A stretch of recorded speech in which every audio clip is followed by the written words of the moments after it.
সংশ্লিষ্ট সহকর্মীবৃন্দ, সম্মানিত অভিভাবকবৃন্দ, আমার অত্যন্ত প্রিয় পূর্ণমতি শিক্ষার্থীবৃন্দ, সবাইকে আসসালামু আলাইকুম। আমরা কেমন আছি? ভালো আছি? আমরা সুস্থ আছি? আচ্ছা, তাহলে একটু চুপ করি, একটু মুখে আঙুল দেই, কথা না বলি। তোমাদের যদি সবাই কথা বলতেছে, বুঝতেছো? তাহলে এত দুষ্টামি করতেছো কেন? এত কথা বলতেছো কেন? কেউ কোনো কথা বললে মনোযোগ দিয়ে শুনতে হয়। আর কথা শিখাবো তোমাদেরকে, শিখতে হবে তো। হরিবাবু, হরিবাবু, আপনি একটু শান্ত হন, একটু শান্ত হন। আজ আমাদের বার্ষিক ক্রীড়া প্রতিযোগিতা তো আমাদের হয়ে গেছে, তাই না? আমরা খেলা নিয়ে নিছি, আজকে আমরা পুরস্কার পাবো। এবং তার সাথে কি মিলাদ মাহফিল, আমরা সারা বছরের জন্য আমাদের ভালো কাটে, ভালো যায়, আমরা সুস্থ থাকি, ভালো থাকি, এই জন্য মহান রাব্বুল আলামিনের কাছে আমরা দোয়া মাগফিরাত করলাম, তাই না? আচ্ছা, আমরা বর্ণাঢ্য আনন্দের সাথে বর্ণাঢ্য সমাপনী দিন, একটা বর্ণাঢ্য সমাপনী দিন হচ্ছে আমাদের। আমরা সারা বছর কি করি? পড়াশোনাই করি, করি না?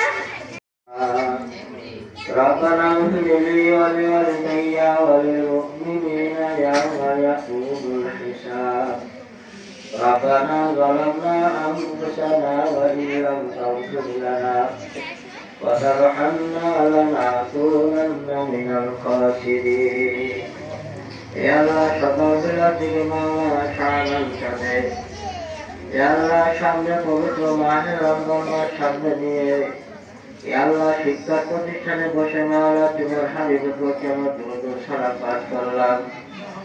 আত্মীয় স্বজন যারা কবরে চলে গেছে সেটি খেয়াল করেছি, আজকে দোয়া পাঠ করেছি। আল্লাহ এ আল্লাহ তোমারও কালাম থেকে কয়েকটা সেরা তেলাওয়াত করা হইল।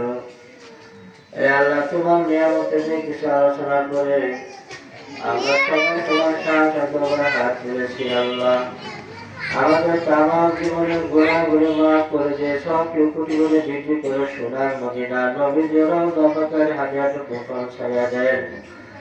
এ আল্লাহ তামাম জাহানের মুমিন মুমিনাত যারা কবরে চলে গেছেন তিনাদের কবরে হাজারটুকু পৌঁছাইয়া দেন।